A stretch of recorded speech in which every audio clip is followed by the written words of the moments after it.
inquirir en tu palabra, Señor, y que tu Santo Espíritu ilumine nuestro entendimiento para comprender esa palabra. Y que tu Santo Espíritu, Señor, alcance nuestras conciencias, nuestros afectos, nuestra voluntad para transformarnos, para cambiar, Señor, nuestra manera de ver las cosas, para cambiar nuestra conducta, para cambiar nuestras convicciones, Señor.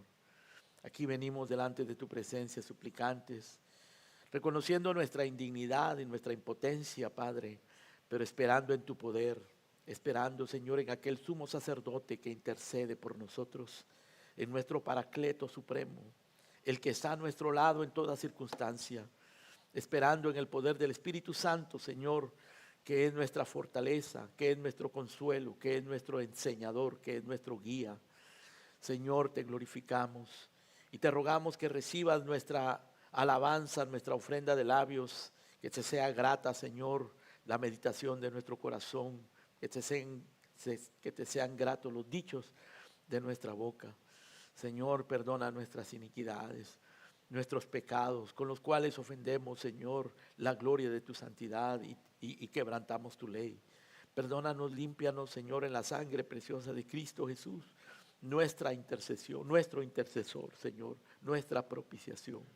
Límpianos, Padre, y permítenos cada día caminar más luchando contra el pecado, venciendo el pecado, arrepintiéndonos del pecado y obedeciendo tus mandamientos, Señor. Oh Dios amado, obra en tu pueblo, así como un día nos llamaste de las tinieblas a la luz. Señor, tú has prometido que nos harás aptos para participar de la herencia de los santos que viven en esa luz. Danos cada día más y más capacidad, más poder, Señor, más entendimiento, más santidad. Danos más de Cristo. Danos más, Señor. Danos en esta mañana a través de tu palabra, derrama tu espíritu sobre nosotros, derrama tu espíritu sobre nuestro entendimiento, nuestros corazones.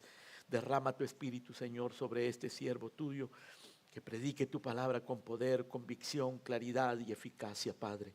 Te lo pedimos en el nombre precioso de nuestro Señor Jesucristo. Amén y amén. Muy bien, abramos nuestras Biblias, por favor, hermanos, en la primera carta del apóstol Juan, capítulo número 2. Hemos estado estudiando Juan durante varias semanas y vamos a leer los primeros 6 versículos de este capítulo 2. Y en base a este pasaje vamos a considerar esta pregunta: ¿cómo saber que conocemos a Dios?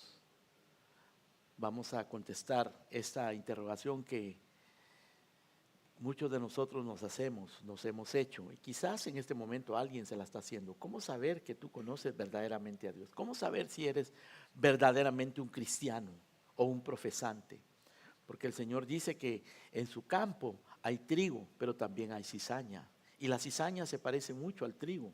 Son tan parecidas que cuando los siervos le dijeron al dueño del campo que podían cortar la cizaña, él les dijo: no la corten, porque ustedes pueden cortar el trigo en lugar de cortar la cizaña. Es decir, en la iglesia todos nos parecemos, cantamos, nos saludamos, estamos aquí, venimos preparados, vestidos para estar en el servicio, y nos comportamos, por supuesto, como cristianos dentro de la iglesia. Pero ¿eres verdaderamente cristiano? ¿Eres verdaderamente un hijo de Dios? ¿Conoces verdaderamente a Dios? ¿Cómo nosotros podemos responder esa pregunta? Lo que debemos saber, hermanos, de acuerdo a lo que nos dice este pasaje, es que el conocimiento de Dios no es estéril, siempre da frutos. Y siempre que cuando alguien conoce a Dios, ese conocimiento lo transforma, cambia su enfoque. Le cambia su enfoque acerca del pecado, acerca de Cristo, acerca de los mandamientos, acerca de nosotros mismos, acerca de Dios, acerca del prójimo, acerca del mundo, de todo alrededor. Es decir, cambia. El conocimiento de Dios transforma a las personas. El conocimiento puramente religioso, el conocimiento puramente mental es mentira, es una mentira religiosa, y muchos viven sentados en las bancas de las iglesias viviendo una mentira, se engañan a sí mismos. Pues han profesado, han levantado la mano, han sentido emoción, han tenido alguna experiencia religiosa, pero no están convertidos. Hay muchos en las iglesias que no son convertidos. Las iglesias son más pequeñas de lo que parecen. Llega la gente a la iglesia, se sienta allí y parecen cristianos, pero no todos son cristianos. Esto es lo que nos enseña Juan. Eso es muy importante, hermanos, entender. El conocimiento verdadero produce una dulce, íntima y permanente comunión con Dios. Y el Señor Jesucristo dice que esta es la vida eterna, conocer a Dios y a su Hijo Jesucristo. Muy bien. Antes de entrar en esto, déjenme decirles, vamos a dividir este pasaje en 4 encabezados. Vamos a describir estas evidencias, podemos decir, de alguien que conoce a Dios. ¿Cómo sabemos que conocemos a Dios?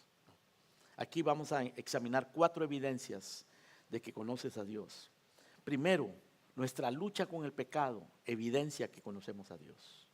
Segundo, nuestra dependencia de Cristo evidencia que conocemos a Dios. Tercero, nuestra obediencia a los mandamientos evidencia si conocemos a Dios o no. Y cuarto, nuestra permanencia en el amor de Dios también evidencia si conocemos o no conocemos a Dios. Pero vamos a explicar qué implica todo esto que estoy mencionando. También, solo déjenme decirles también que quizás la parte más importante de este pasaje la encontramos en el verso 3. Dice el verso 3, en esto sabemos que nosotros le conocemos. Noten ustedes esa frase, interesante, ¿no? En esto sabemos que nosotros le conocemos. En el original, realmente esa frase es, nosotros sabemos que sabemos. Nosotros sabemos que conocemos. ¿Cómo tú sabes que conoces? ¿Cómo tú sabes que sabes? ¿Cómo tú sabes que conoces a Dios?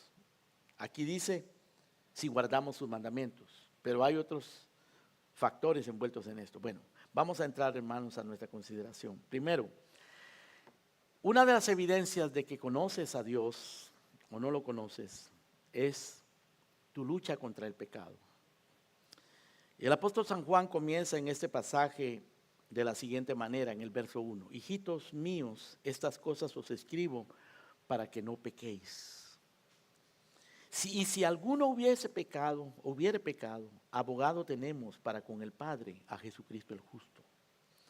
Él es la propiciación por nuestros pecados, y no solamente por los nuestros, sino por los de todo el mundo. Noten ustedes el énfasis de Juan respecto a los pecados acá en este pasaje. Primero él dice que él está escribiendo esta carta para que no pequemos. Y todos los apóstoles escribieron lo que escribieron, hermano, para eso, para que no pequemos. No solamente lo que Juan escribió, sino también lo que Pablo, lo que Pedro, lo que Santiago, lo que Judas escribió. Es para que no pequemos. La Biblia tiene una agenda santa. La Escritura es un libro santo, revelado, inspirado por un Dios santo, para un pueblo santo, con propósitos santos. Todo es santo en la Biblia. Santo quiere decir separado, algo diferente, algo que no se parece a lo demás. Dios es santo, Dios es 3 veces santo, porque Él es separado, diferente. No hay nadie como Dios. Él es infinitamente diferente, Él es santo. Él es santo en su persona, porque no hay nadie como Él. Él es santo en su esencia, porque en Él no hay mancha, en Él no hay pecado, en Él no hay maldad. Él es santo en absolutamente todo. Él es santo en su soberanía, Él es santo en su fidelidad, Él es santo en su misericordia. Dios es santo, es el ser. Él se llama yo soy, porque no hay otro como Él, no hay otro ser. Él es el único ser indispensable. Todos nosotros somos seres humanos. Hay animales también, y hay vegetación, y existe este mundo, que existen, son. Pero son, ¿por qué? Porque el gran yo soy, el ser, nos ha dado vida, nos ha dado existencia. Él es santo, pero Él llama a un pueblo para que sea santo. Y entonces Juan dice acá, hijitos míos, estas cosas os escribo para que no pequéis. Y luego agrega, y si alguno hubiera pecado, abogado tenemos para con el Padre, a Jesucristo el justo. O sea que por un lado Juan está diciendo que nosotros somos santos y somos llamados a no pecar, a vivir una vida combatiendo el pecado, resistiendo el pecado. Pero Juan a la vez está reconociendo también que nosotros pecamos. De hecho, en los versículos anteriores, en el capítulo previo, en el capítulo 1, dice que si decimos que no tenemos pecado, nos engañamos a nosotros mismos y la verdad no está en nosotros. Si decimos que no tenemos pecado, nos engañamos a nosotros mismos. Es decir, siendo cristianos todavía pecamos. En el verso número 10 del capítulo 1 dice, si decimos que no hemos pecado, le hacemos a él mentiroso y su palabra no está en nosotros. Es decir, no existen cristianos perfectos, no existen cristianos infalibles. Hay un sentido en el cual nosotros somos perfectos y debemos ser perfectos. Somos perfectos porque la sangre de Cristo que nos limpia es perfecta y debemos ser perfectos de corazón en nuestra intención, pero perfectos en nosotros mismos, en nuestras obras, no lo somos.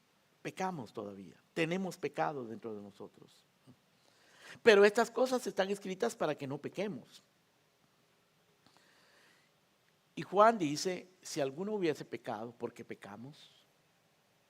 Pecamos con el pensamiento, pecamos con la intención, pecamos con las actitudes y pecamos también con nuestros hechos, nuestras conductas, nuestra conducta. Hay pecados invisibles, hay pecados que no se ven, pero ahí están. Son pecados de intención. Nunca lo cometes físicamente, pero ahí está. Y brota del corazón. Así que nosotros tenemos que combatir el pecado. Estas cosas están escritas para que no pequemos. Tenemos que mortificar el pecado. Tenemos que luchar contra el pecado. Pero si alguno hubiere pecado, dice, abogado tenemos para con el Padre, a Jesucristo el justo. En otras palabras, tenemos una respuesta cuando pecamos. Somos llamados a no pecar, somos llamados a vivir una vida santa, somos llamados a vivir una vida luchando contra el pecado. Pero ¿qué hacemos cuando pecamos? ¿Qué podemos hacer cuando pecamos? Juan dice, tenemos un abogado, tenemos un abogado. A Jesucristo, el justo. Él es la propiciación por nuestros pecados. Santiago capítulo 1, en el verso 12, dice, bienaventurado el varón que soporta la tentación, porque cuando haya resistido a la prueba recibirá la corona de vida que Dios ha prometido a los que le aman. Cuando alguno es tentado, no diga que es tentado de parte de Dios, porque Dios no puede ser tentado por el mal, ni Él tienta a nadie. Sino que cada uno es tentado cuando de su propia concupiscencia es atraído y es seducido. Entonces la concupiscencia, después de que ha concebido, da a luz el pecado, y el pecado siendo consumado da a luz la muerte. Es decir, todos nosotros tenemos ese pecado y el pecado muchas veces nos seduce, nos atrae. Hay momentos de especial tentación. En este momento nosotros no tenemos tentaciones carnales por lo menos, pero podemos tener la tentación a menospreciar a un hermano, aún estando aquí. Podemos cometer el pecado de estar aquí de cuerpo presente y estar ausente, no estás poniéndole atención a la palabra. Eso es un pecado. Cometemos pecados en la iglesia, venimos a orar y cuando salimos no nos recordamos de todo lo que pasó, estuvimos en otro lugar. Todas esas cosas son pecado. Y de una manera u otra, de una manera muy sutil, el pecado siempre está allí acechando en contra nuestro. Así que Santiago dice, hermanos míos, no erréis. Toda buena dádiva y todo don perfecto desciende de lo alto del Padre de las luces, en el cual no hay mudanza ni sombra de variación. Y Él, por por su voluntad, nos hizo nacer por la palabra de verdad para que seamos primicias de sus criaturas. O sea, Él nos llama para que seamos primicias de sus criaturas, es decir, escogidos de entre todos los que Él ha creado. Él nos llama a ser escogidos. Por eso dice que desechando toda inmundicia y abundancia de malicia, recibamos con mansedumbre la palabra implantada, la cual puede salvar nuestras almas. Recibamos la palabra. Juan dice, esto os escribo para que no pequéis. Recibe la palabra, asimila la palabra, exponte a la palabra. Haz que esa palabra, hermano, penetre en ti. Digiere esa palabra, para que esa palabra santifique, para que esa palabra salve tu alma. No que vas a ser salvo porque la salvación viene a través de Cristo, pero la palabra nos salva en el sentido de que cada vez nos va santificando más. Estas cosas os escribo para que no pequéis. Y cuando peques, recuerda que tenemos un abogado. Tenemos un abogado. Dice Juan capítulo 3, verso 1 al 9. Si ustedes lo quieren leer conmigo, primera de Juan capítulo 3. Dice el verso 2, ahora somos hijos de Dios y aún no se ha manifestado lo que hemos de ser, pero sabemos que cuando Él se manifieste seremos semejantes a Él porque le veremos tal como Él es. Y todo aquel que tiene esta esperanza en Él se purifica a sí mismo, así como Él es puro. Todo aquel que comete pecado infringe la ley, pues el pecado es infracción de la ley. Y sabemos que Él apareció para quitar nuestros pecados y no hay pecado en Él. Cristo vino a quitar nuestros pecados. Hermanos, estas cosas están escritas para que no pequemos. Pero por supuesto, esto solamente puede ser posible en la vida de un verdadero creyente. Por eso decimos, hermano, que ¿cómo podemos nosotros saber si conocemos a Dios? Una de las maneras de saber si conocemos a Dios es si existe en nosotros realmente una lucha contra el pecado. Si nosotros usamos la palabra para combatir el pecado, porque estas cosas están escritas para que no pequemos. ¿Usas tú la palabra para combatir el pecado? Porque estas cosas están escritas para que no pequemos. Y cuando pecas, te arrepientes, vienes humillado a reconocer, a confesar tu pecado y a pedir misericordia de Cristo. En otras palabras, ¿tienes lucha contra el pecado? Porque el verdadero creyente ha sido librado del poder del pecado en la regeneración. El verdadero creyente ha recibido un milagro interno que le causa repudio por el pecado. El verdadero creyente no quiere pecar porque ha sido regenerado. El verdadero creyente ha sido perdonado del pecado, porque Cristo murió para perdonar nuestros pecados. Pero no solamente ha recibido el perdón del pecado, sino ha recibido también la liberación del poder del pecado. De tal manera que el pecado ya no es nuestro amigo. No queremos pecar. Y estas cosas están escritas para que no pequemos. Y Dios obra algo en el corazón del verdadero creyente que se llama santificación. Y la santificación nos quita el amor al pecado. Antes amábamos el pecado, buscábamos el pecado, disfrutábamos el pecado. Y hoy, aunque el cristiano todavía peca, ya no ama el pecado, no disfruta el pecado, no busca el pecado. El pecado nos duele. No queremos pecar.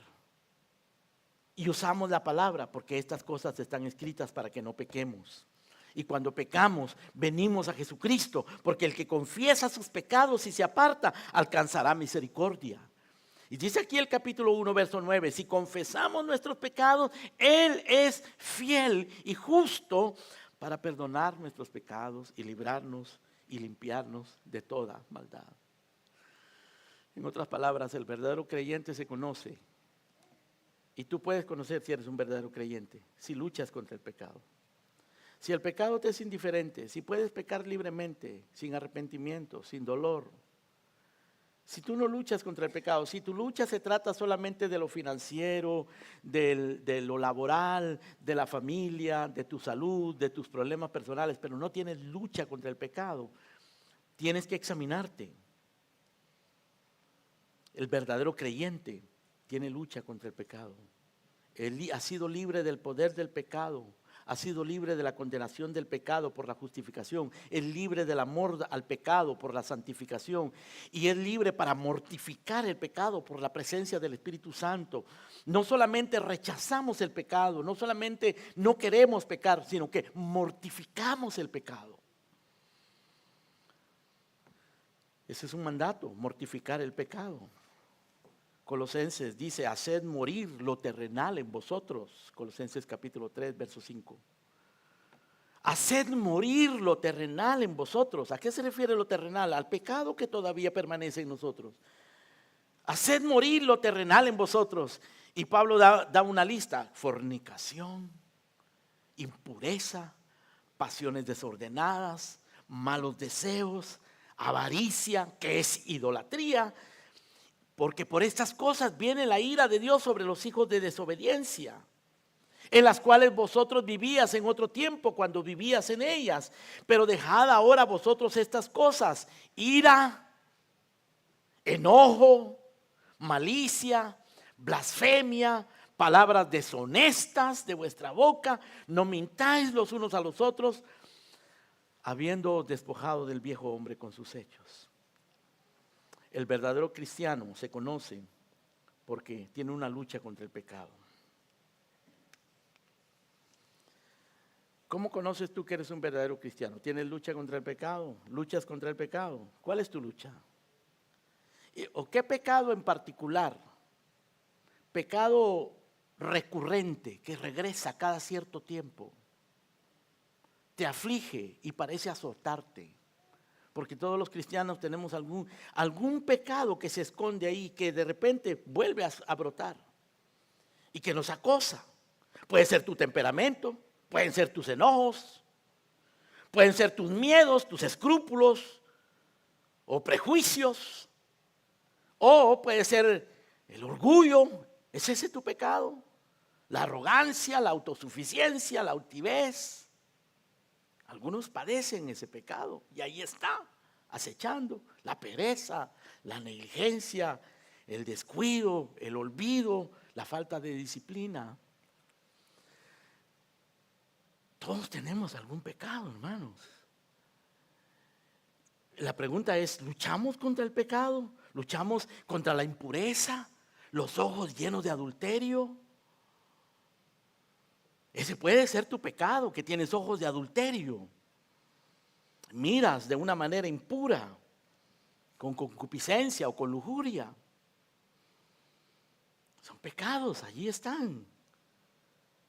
¿Te consideras cristiano y no luchas contra el pecado? El verdadero cristiano lucha contra el pecado. Y eso es una lucha grave, grande, que nos aflige, que nos humilla, que nos oprime muchas veces. No es fácil ser cristiano, hermanos, es un camino estrecho. No se trata de venir a cantar y levantar las manos y gozarnos y sentirnos contentos y salir satisfechos de aquí. No, no se trata de eso. Muchos creyentes piensan que ir a la iglesia es llegar y salir contento de la iglesia. No se trata de eso. No es esa la imagen que la Biblia nos da del cristianismo. El cristianismo es vivir una vida luchando contra el pecado. Pero la buena noticia, hermano, es que no luchamos solos. No luchamos con nuestras propias fuerzas. Esto nos lleva a nuestra segunda consideración. ¿Cómo saber si eres un verdadero cristiano? Por tu dependencia, nuestra dependencia de Cristo. Porque la lucha es real. La lucha es sin tregua, la lucha es humillante, la lucha puede ser agobiante contra el pecado. Porque Satanás viene y te acusa, tu conciencia te acusa, la gente te critica. Pero nosotros dependemos de Cristo, el verdadero creyente depende de Cristo, no lucha contra el pecado de una manera religiosa, legalista, autosuficiente. Tú no luchas solo, no luchas con tus propias fuerzas. En la lucha, cuando tú fallas, recibes un golpe El verdadero cristiano siente el golpe de su fracaso, de su pecado, de sus tropiezos, de sus caídas. Pero si caes, si tropiezas, si pecas, no tienes que quedarte ahí. No. Juan dice, estas cosas os escribo para que no pequéis. Pero si alguno ha pecado, si alguno ha caído, si alguno ha tropezado, si alguno ha fracasado, tenemos un abogado. Qué maravilloso, hermano. Esa lucha es real, es verdadera, es humillante, pero no estamos solos. Tenemos un abogado para con el Padre. La palabra abogado es la palabra paracleto, que ya ustedes la han escuchado. La palabra paracleto literalmente significa el que está a nuestro lado. A menudo cuando usamos la palabra paracleto, esa es una palabra griega, la palabra abogado que dice ahí, si alguno hubiese pecado, abogado tenemos, abogado es paracleto, que es una palabra que significa mucho más que abogado.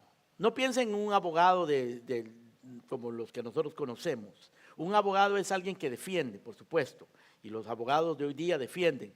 Pero aquí el paracleto, el abogado, es algo más que simplemente alguien que defiende. Es alguien que está a nuestro lado en todo momento, en toda circunstancia. Es alguien que nos fortalece. Es alguien que nos consuela.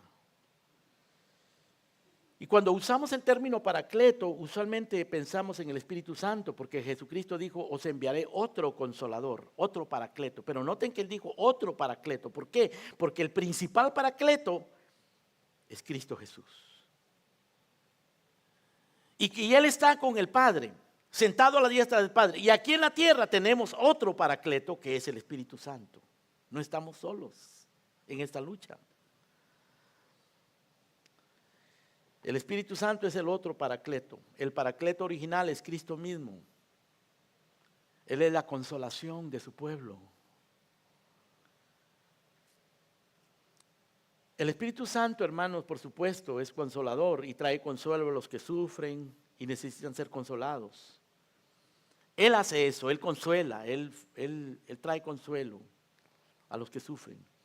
Pero el significado primario del término consolador, del término abogado, del término paracleto, es que es fortaleza. O sea, el sentido original es fortaleza. No se trata tanto de que Él nos consuela, sino se trata de que Él nos da poder y nos da fuerza. Nos da poder y nos da fuerza para seguir adelante, para levantarnos, nos perdona. En la antigüedad, el paracleto era el abogado de la familia, pero el abogado no solamente tenía que ver con cuestiones legales, sino con todo tipo de problemas difíciles.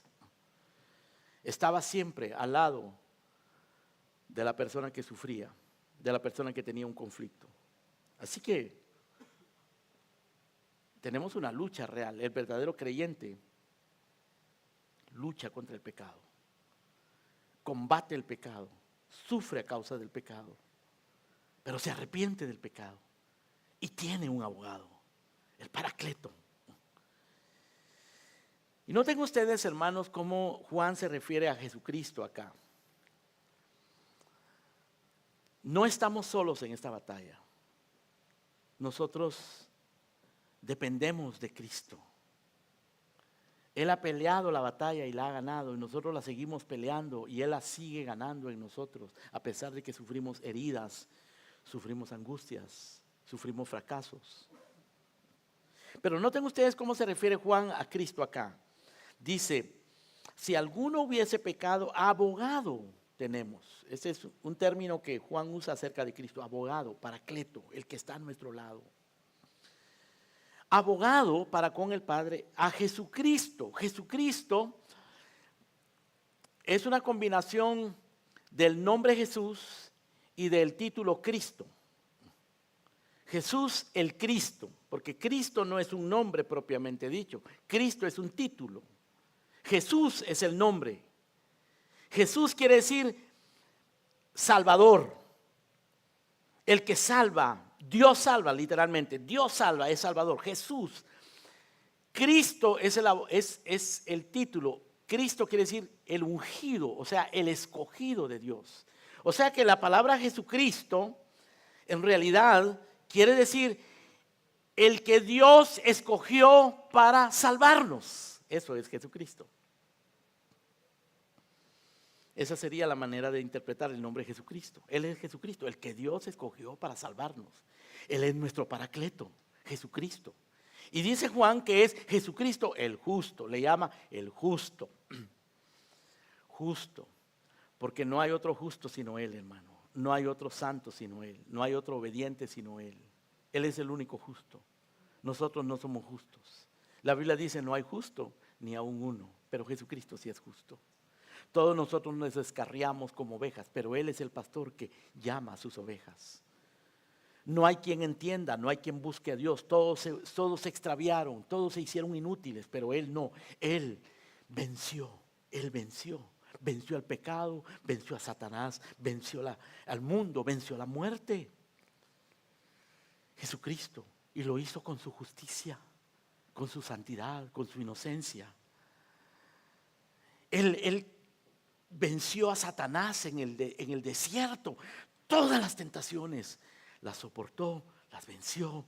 Satanás le dijo, si postrado me adorares. Y el Señor le dice, no, porque escrito está, al Señor tu Dios adorarás y a Él solo servirás. Él no adoró a Satanás como lo hizo Adán se postró frente a Satanás. Cristo no, Él es el justo. Jesucristo el justo. Por su justicia, Él puede cubrirnos con su justicia nuestra injusticia. De manera que cuando nosotros pecamos, tenemos a Cristo a nuestro lado, que nos cubre con su justicia.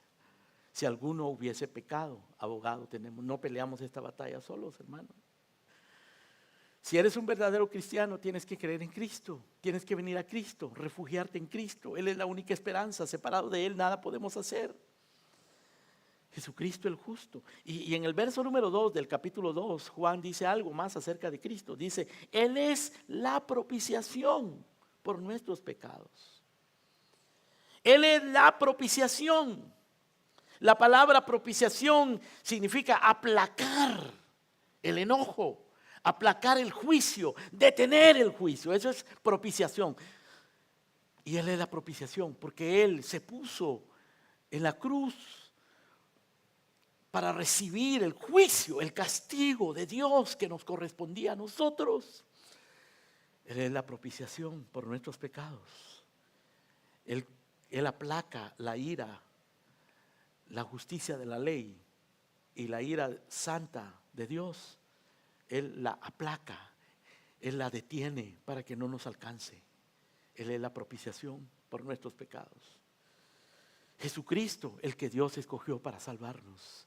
El paracleto, nuestro paracleto que siempre está ahí con nosotros, nuestro abogado. El justo, porque Él es el justo por los injustos para llevarnos a Dios. El que no conoció pecado y por nosotros fue hecho pecado para que nosotros seamos justicia de Dios en Él.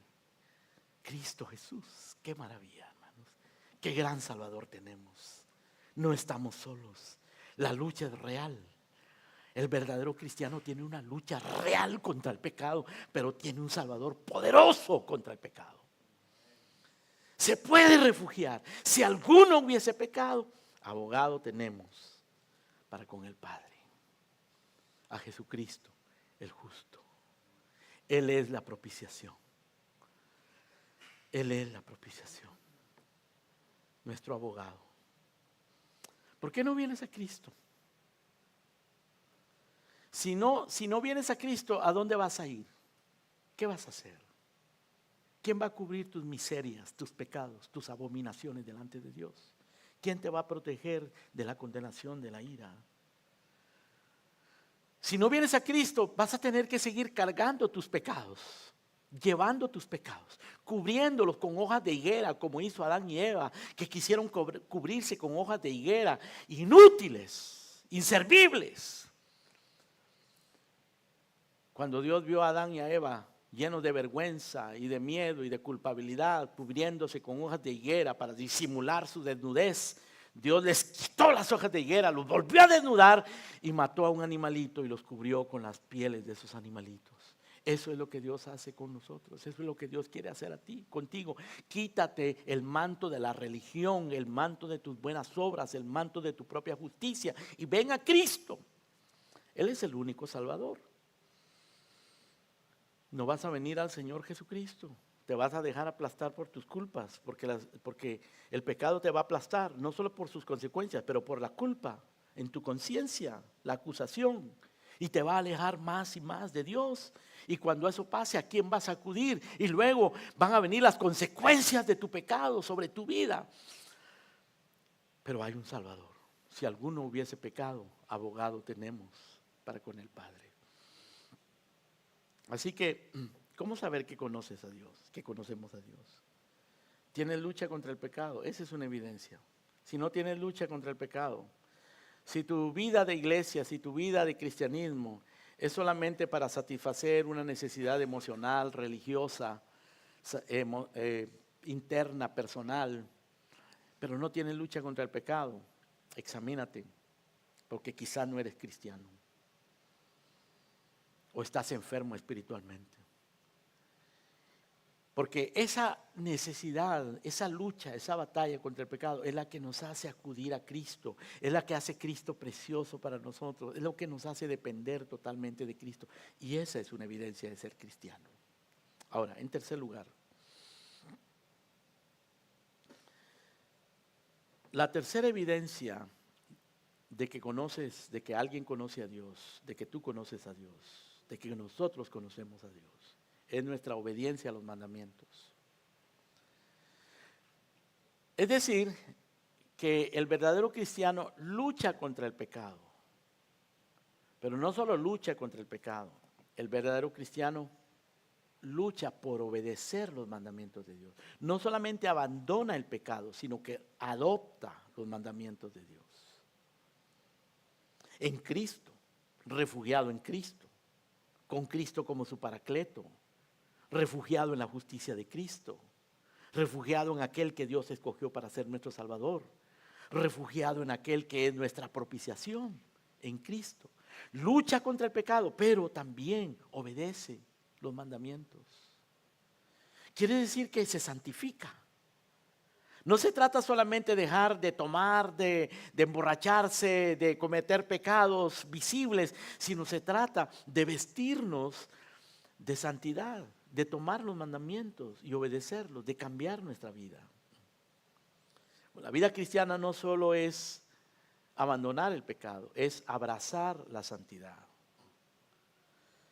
Romanos 6, vengan conmigo a Romanos 6, por favor.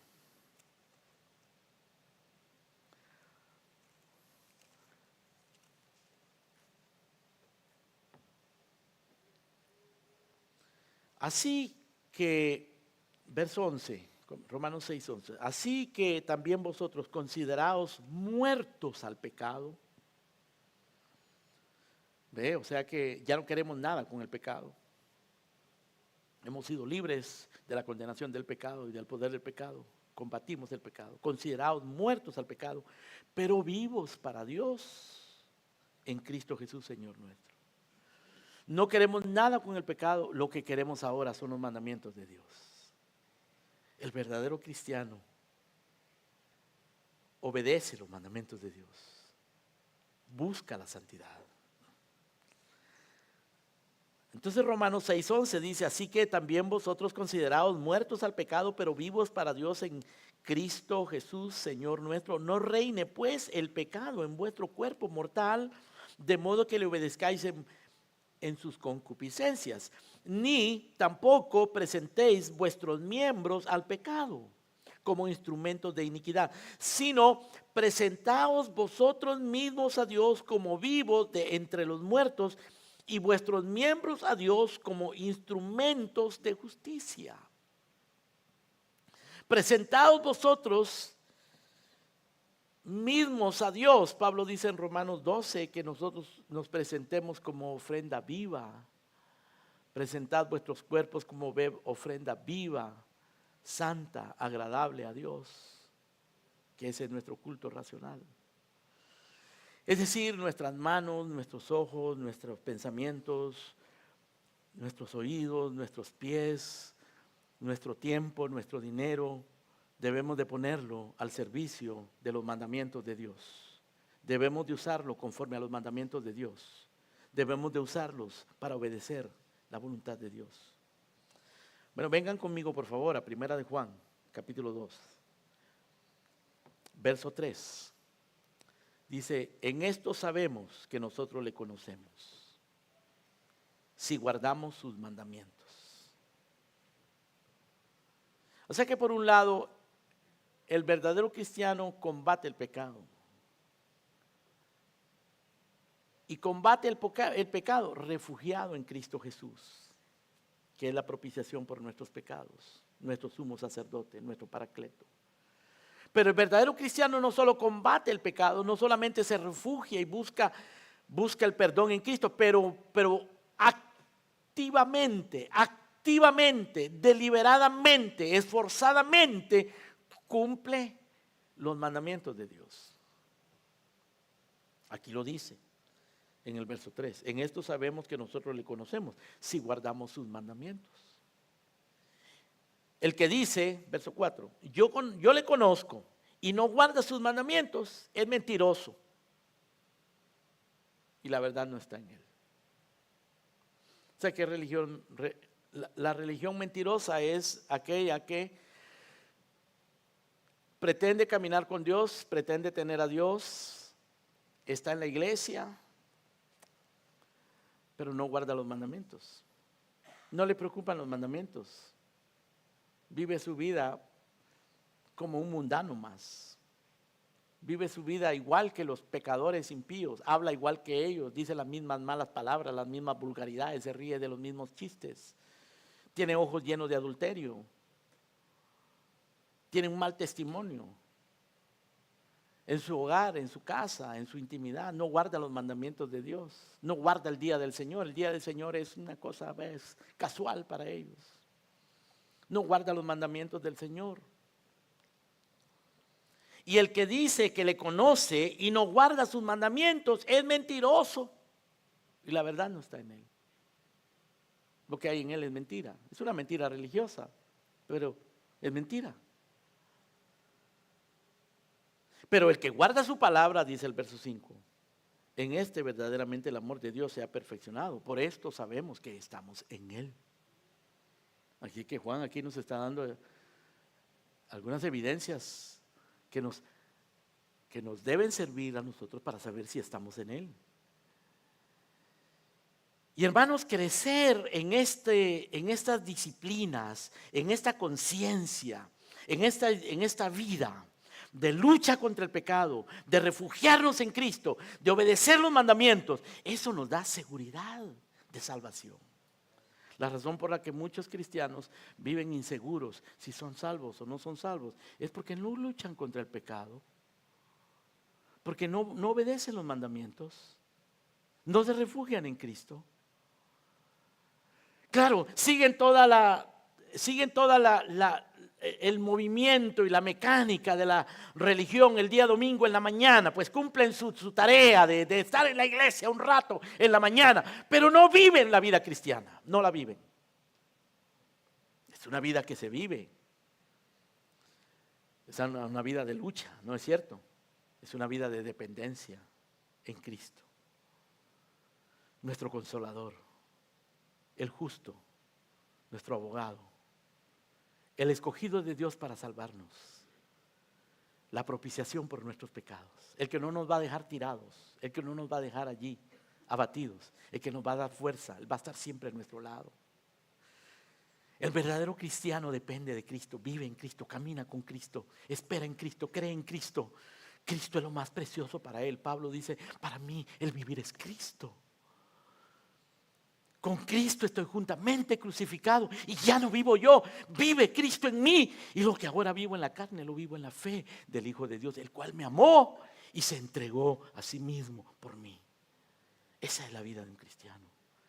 Todo lo puedo en Cristo que me fortalece. Pasar por angustias, por escasez, por dificultades. Yo puedo en Cristo, puedo hacer eso. Luchar contra el pecado, puedo en Cristo Jesús. Presentados, como muertos al pecado, dice Pablo, pero vivos para Dios en Cristo Jesús, Señor nuestro. Eso es un verdadero cristiano. No te engañes, hermano. No te engañes, amigo. Muchos aquí están engañados. Cuando digo aquí, me refiero no solamente aquí, sino me refiero a los que están escuchando allá, a la distancia.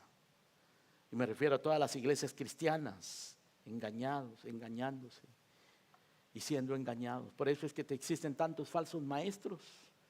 Por eso es que existen tantas iglesias que llenan de emoción y que le transforman, entre comillas, la vida a las personas. Pero la transformación que le provoca es que ahora se sienten contentos, entusiasmados, pero no luchan contra el pecado. Nuestra obediencia a los mandamientos. El apóstol Pablo habla de el hombre viejo y el hombre nuevo. Vengan conmigo, por favor, al libro de Efesios, capítulo número 4, verso 17, escuchen. Esto digo y requiero en el Señor, que ya no andéis como los otros gentiles que andan en la vanidad de su mente, teniendo el entendimiento entenebrecido, ajenos de la vida de Dios por la ignorancia que en ellos hay, por la dureza de su corazón. Los cuales, después que perdieron toda sensibilidad, se entregaron a la lascivia para cometer con avidez toda clase de impureza.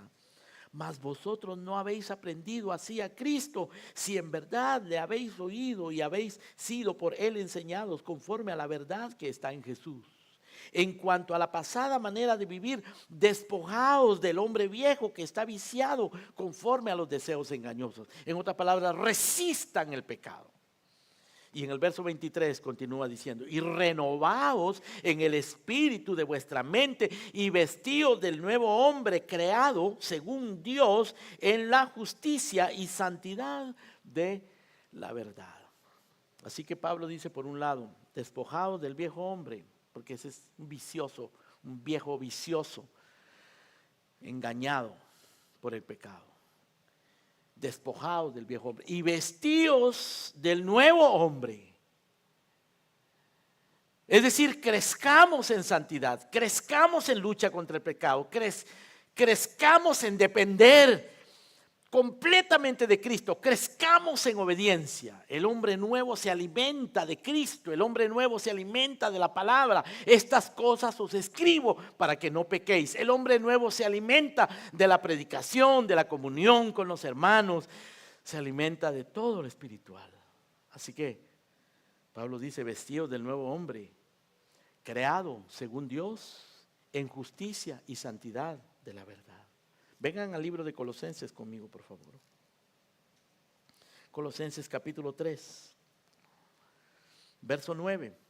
No mintáis los unos a los otros, habiéndoos despojado del viejo hombre con sus hechos, y revestíos del nuevo, el cual conforme a la imagen del que lo creó se va renovando hasta el conocimiento pleno. Es un proceso, hermano, es una batalla continua. Pero es una batalla que solo los verdaderos cristianos la pelean. En el verso número 12, el capítulo 3 de Colosenses, dice Pablo, vestíos pues como escogidos de Dios, santos y amados, de entrañable misericordia, de benignidad, de humildad, de mansedumbre, de paciencia. Somos santos, somos amados, somos escogidos. Si tú eres un hijo de Dios, si verdaderamente conoces a Dios, tú eres santo, eres santa, amado, amada, escogido, escogida. Dios te ha escogido, Dios te ama. Cristo entregó su vida por ti. Eres santo. Entonces dice Pablo, vístete como santo, vístete como escogido. O más bien, déjeme corregir eso. Tú eres escogido, tú eres santo, tú eres amado. Vístete conforme a eso, camina conforme a eso. Camina dignamente conforme a la vocación a la que fuiste llamado. No puedes decir que eres santo, que eres escogido, que eres amado y caminar como el mundo. Así es como nosotros sabemos si somos cristianos o no somos cristianos. Como cristiano ya no pecas, obedeces. Ahora, cuando yo digo no pecas, no quiere decir que nunca pecamos. Quiere decir que no buscas el pecado, no amas el pecado, que luchas contra el pecado. No pecas, ese no es tu estilo de vida, eso no es lo que tú quieres. Tú combates eso. Y en lugar de pecar, obedeces a Dios. No solo luchamos contra el pecado, luchamos por ser obedientes. Como hijos obedientes, dice Pedro, ceñid los lomos de vuestro entendimiento. Entiendan esto, ceñid los lomos de vuestro entendimiento quiere decir, entiendan bien esto. Prepárense para entender esto. Sed sobrios y esperad por completo en la gracia de Jesucristo. Como hijos obedientes, no os conforméis a los deseos que tenías estando en vuestra ignorancia, sino como aquel que os llamó es santo, sed también vosotros santos en toda vuestra manera de vivir, porque escrito está, sed santos, porque yo soy santo. Y si invocáis por Padre a aquel que sin acepción de personas juzga según la obra de cada uno, conducíos en temor todo el tiempo de vuestra peregrinación. Gracias a Dios por Jesucristo, hermanos queridos. Él es santo. Si vamos a caminar con Él, tenemos que caminar santamente. Bueno, Juan lo dice acá. Regresemos a Juan, por favor. El que dice que permanece en Él, debe andar como Él anduvo. Por supuesto, nosotros nunca vamos a poder andar en la misma perfección de Cristo, eso es imposible. Pero vamos a ir por el mismo camino. Dice, yo soy el camino. Él es el camino. Él es el que nos señala por dónde debemos ir. Él es el que nos levanta cuando nos caemos. Él es el que va adelante de nosotros. Él es el camino. Él es el que nos da el ejemplo de cómo debemos vivir. Él es el camino, la verdad y la vida. Dice Juan en el capítulo 3, verso 24, el que guarda sus mandamientos permanece en Dios y Dios en él. En esto sabemos que Él permanece en nosotros, por el Espíritu que Él nos ha dado. ¿Cómo saber que conoces a Dios? ¿Luchas contra el pecado? ¿Te refugias en Cristo? ¿Obedeces los mandamientos? Y en cuarto y último lugar, la otra señal. Hay muchas otras, pero estas son las que estamos examinando ahora. El que conoce a Dios permanece en el amor de Dios. Escuchen cómo lo dice Juan acá en el capítulo 2, primera de Juan capítulo 2, dice verso 5. Pero el que guarda su palabra, en este verdaderamente el amor de Dios se ha perfeccionado. Por esto sabemos que estamos en Él. El que guarda su palabra, en este el amor de Dios se ha perfeccionado. En otras palabras, lo que Juan está diciendo es, si tú conoces el amor de Dios, y si tú amas a Dios, y si tú vives en el amor de Dios, lógicamente vas a guardar los mandamientos. Si permaneces en el amor de Dios. El que guarda su palabra, en este verdaderamente el amor de Dios se ha perfeccionado. El amor de Dios. El amor de Dios, para comenzar, el amor de Dios hacia nosotros, hermanos.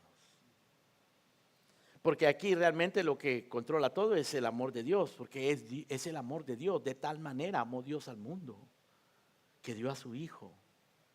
Pablo dice, lo que vivo en la carne, lo vivo en la fe del Hijo de Dios, el cual me amó y se entregó a sí mismo por mí. Es su amor. Nada nos separará del amor de Dios en Cristo Jesús, Señor nuestro. ¿Quién nos separará del amor de Cristo? Dice Pablo. Es el amor de Dios hacia nosotros. Vengan al capítulo 4, hermanos de Juan.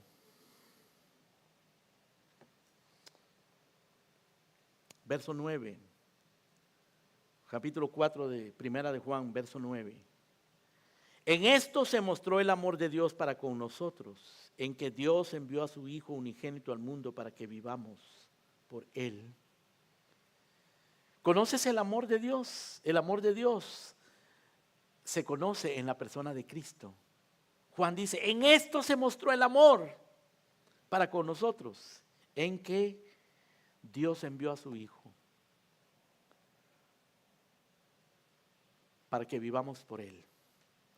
Y luego continúa diciendo en el verso 10, en esto consiste el amor, no en que nosotros hayamos amado a Dios, sino que Él nos amó a nosotros y envió a su Hijo en propiciación por nuestros pecados. O sea, cuando Juan dice que el que guarda su palabra, en este verdaderamente el amor de Dios se ha perfeccionado, él está queriendo decir, ¿conoces tú el amor de Dios? ¿Entiendes tú cuánto Dios te ama? ¿Entiendes tú el sacrificio que Él hizo por amor? ¿Entiendes tú que hoy la salvación, la redención, la comunión con Él existe porque Él es un Dios de amor y mostró ese amor en la cruz enviando a su Hijo? Eso es lo primero. Pero luego, esto, hermanos, esta conciencia del amor de Dios hacia nosotros produce en nosotros amor en nosotros hacia Dios. Pero nosotros no podemos amar a Dios si primero no entendemos el amor que Dios nos tiene a nosotros, porque aquí lo dice. En esto consiste el amor, capítulo 4, verso 10 de Primera de Juan. En esto consiste el amor, no en que nosotros hayamos amado a Dios, sino que Él nos amó a nosotros. Es decir, nadie puede amar a Dios si no entiende el amor de Dios y lo que el amor de Dios hizo por nosotros. Si no entiende la cruz, si no entiende la propiciación, si no entiende la justicia y la santidad de Cristo y el sacrificio. Nadie puede amar a Dios si no ve su pecado, su miseria. Si no se ve perdido y se entrega a Cristo y ve el amor de Dios en Cristo, no lo puedes conocer. No puedes amar a Dios si no entiendes eso. No se puede. El amor consiste no en que nosotros hayamos amado a Dios, sino que Él nos amó a nosotros. Ahora, cuando nosotros entendemos el amor que Dios nos tiene a nosotros, y ese amor produce en nosotros amor hacia Dios, pues también ese amor se va a expresar en amor al prójimo. En amor al prójimo. Y vamos a aprender a vivir en amor. Por causa de que Dios nos ama y por causa de que nosotros amamos a Dios. Vamos a aprender a vivir en amor. Y el amor, hermanos, produce frutos. El amor produce cosas buenas. El amor dice que aborrece lo malo. El amor aborrece lo malo. Y el amor busca lo bueno. Por eso el capítulo 13 de Primera de Corintios, hermano, habla de todas las virtudes del amor. Pablo dice que seamos imitadores de Dios como hijos amados y que andemos en amor como Cristo nos amó y se entregó a sí mismo por nosotros, ofrenda y sacrificio a Dios en olor fragante. El pasaje que leímos en Colosenses capítulo 3, verso 12, vestíos como escogidos de Dios, santos y amados, de entrañable misericordia, benignidad, humildad, mansedumbre y paciencia. Hermanos queridos, llévense estas 4 evidencias y examinen su vida. Pruébate a ti mismo con estas 4 evidencias. Luchas contra el pecado, te refugias en Cristo por causa de tu pecado cuando pecas. Obedece los mandamientos voluntariamente, determinadamente, intencionalmente. Obedece los mandamientos, buscas obedecer los mandamientos, vives en el amor, conoces el amor de Dios, amas tú a Dios, amas al prójimo. Esas son evidencias si somos cristianos. Pruébate a ti mismo, mira tu carácter, mira tu conducta. Ponte a pensar, ¿cómo es que tú piensas? ¿Qué pensamientos hay en tu cabeza? Y vas a ver en tu conducta, en tu carácter, en tu temperamento, en tus reacciones ante las crisis, en tu manera de pensar, en la intimidad. ¿Vas a ver pecado? Sí, vas a ver pecado. Allí hay pecado. Siempre hay pecado en nosotros. ¿Peleas contra ese pecado? ¿Peleas contra ese pecado? ¿Lo resistes? ¿Y cómo es que peleas contra ese pecado? Porque ese pecado está allí. Porque la gente dice, sí, todos somos pecadores, pero lo dicen como una manera de consolarse, como decir, bueno, sigamos pecando porque todos somos pecadores. Pero el verdadero creyente, hermano, reconoce que él es pecador y pelea contra ese pecado. La pregunta es, ¿cómo peleas contra ese pecado? Cuando brota en tu temperamento, tus reacciones en las crisis, cuando vienen a los pensamientos impuros en tu conducta, tu manera de conducirte, tu manera de hablar, ¿cómo lo haces? Si lo haces solo con tus propias fuerzas, vas a perder, vas a fracasar. O te puedes convertir en un hipócrita dentro de la iglesia que finge caminar con Dios, pero no camina. O te vas a desanimar, vas a decir, esto no sirve, me voy de aquí, a mí no me funciona. ¿Sabes qué? Tienes que mirar a Cristo, tienes que venir a Cristo, tienes que refugiarte en Cristo. Él es nuestro paracleto, el que siempre va a estar a nuestro lado. Si alguno hubiese pecado, abogado tenemos. Puestos los ojos en Jesús, el autor y consumador de nuestra fe. Pero mira también, hermano, tu vida de obediencia. No solamente tu vida de pecado, mira tu vida de obediencia. ¿Estás creciendo en obediencia? ¿Has crecido? ¿Has crecido espiritualmente? ¿Eres ahora más maduro de lo que eras anteriormente? ¿Eres más paciente, más misericordioso, más honrado, más prudente? ¿Hablas diferente? ¿Te comportas diferente? ¿Tienes un concepto más claro de lo que es la iglesia, de lo que es la comunión con los hermanos? ¿O sigues así casual? Muchos cristianos son casuales.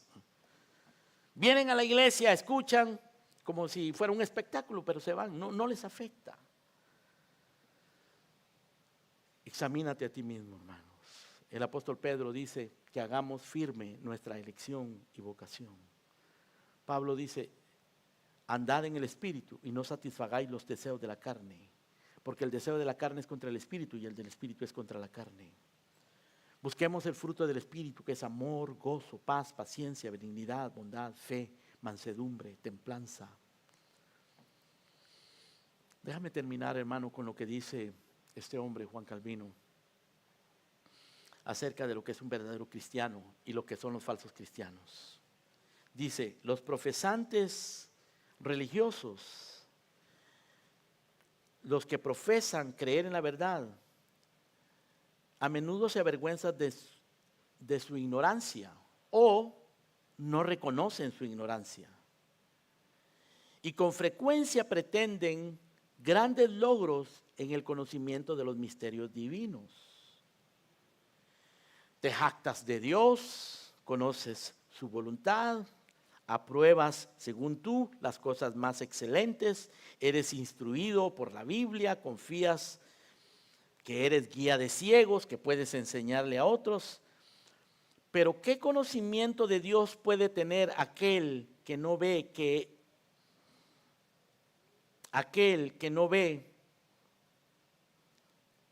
tiene que ser intensamente obediente? ¿Qué conocimiento puede tener aquel que no ve, que necesita y que debe ser obediente?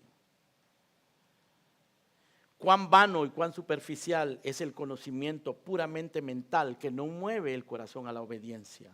Una vida desobediente es la contradicción y la vergüenza del pretendido conocimiento religioso. Una vida mental de religión es una mentira jactanciosa y pretenciosa y muestra que no hay ni religión ni honestidad en ellas. Hermanos, ese era el problema de los fariseos. Por eso los fariseos se hicieron enemigos de Cristo. Pero los apóstoles que reconocieron su pecado, se humillaron, creyeron en Cristo, conocieron lo que era caminar con Cristo. Quiera Dios que nosotros conozcamos lo que es caminar con Cristo. No con nuestras propias fuerzas, hermanos, no podemos, pero en Él todo lo podemos. Él es nuestra vida. Con Cristo estamos juntamente crucificados. Cristo es nuestra vida. Para nosotros vivir debe ser Cristo Jesús. Amén. Oremos. Padre nuestro, te damos gracias, Señor, por Jesucristo nuestro Salvador. Te damos gracias por su obra maravillosa de redención. Te damos gracias por tu Santo Espíritu, Señor, que nos ha regenerado para pelear contra el pecado. Por tu palabra que ha quedado escrita para que no pequemos. Por nuestro sumo sacerdote, que es la propiciación por nuestros pecados cuando pecamos. Gracias por tus mandamientos, Señor, que son dulces como la miel, que son deseables más que el oro para nuestro corazón regenerado, Señor. Padre amado, gracias por el amor que nos has mostrado en Cristo, por el amor que has puesto en nuestros corazones para ti y para con nuestro prójimo. Ayúdanos a crecer en todo esto para tu gloria. Te lo pedimos, Señor, en el nombre precioso de Cristo Jesús. Amén y amén. Gloria a Dios. Pongámonos en pie, hermanos.